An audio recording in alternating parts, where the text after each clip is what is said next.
Welcome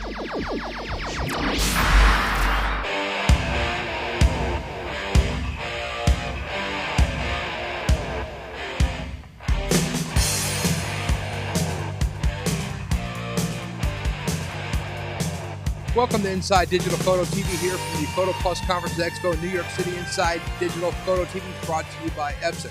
You can find out more information at proimaging.epson.com. Right now I'm here with David Fisher from Bogen Distributing. Hey, how you doing, David? Great today. How are you guys doing? Good. Tell us about how's a good way to select a tripod. You guys have some different stuff going on.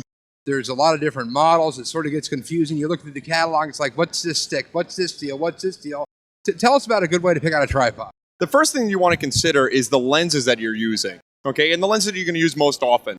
So if you're the kind of person that's going to use that 70 to 200 and you have that 300 that comes out every once in a while, you want to look for something really that's geared for that 70 to 200 but has a little bit of room to grow. What you want to consider when you're looking for a tripod is torsional rigidity, okay?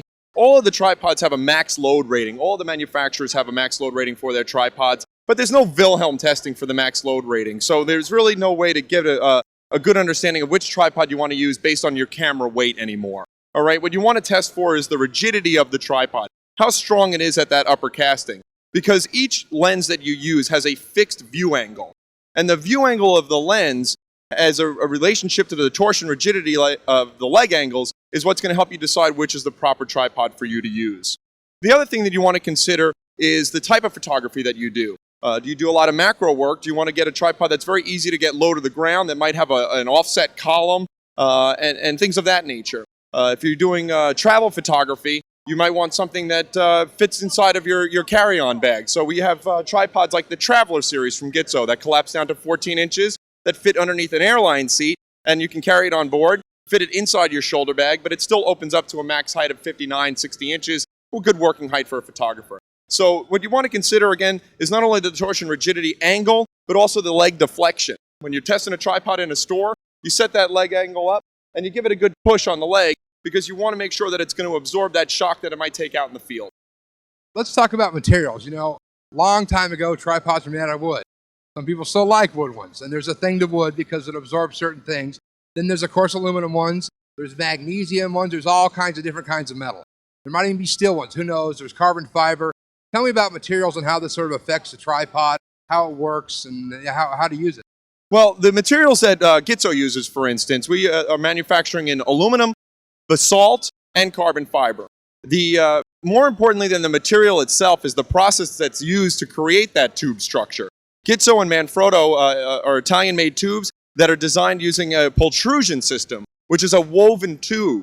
A lot of other tube manufacturers use a roll table design for their carbon fiber, which is not a really great way to make a carbon fiber tube for a tripod leg. It's a method that's used more for fishing rods and things of that nature, where deflection, leg angle deflection, is not as an important an issue.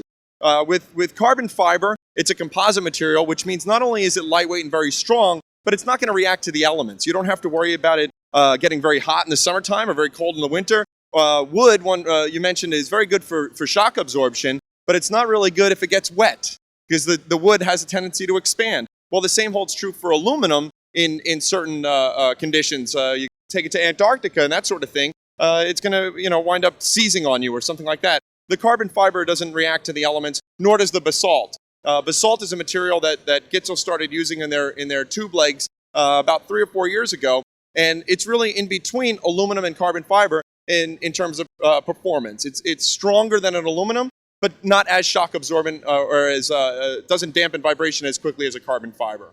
So there's a lot of materials out there to choose from, but really it's more important the method that the manufacturers use to manufacture those tubes than the material themselves. A lot of people can say that they have a carbon fiber leg, but no two carbon fiber legs are made the same.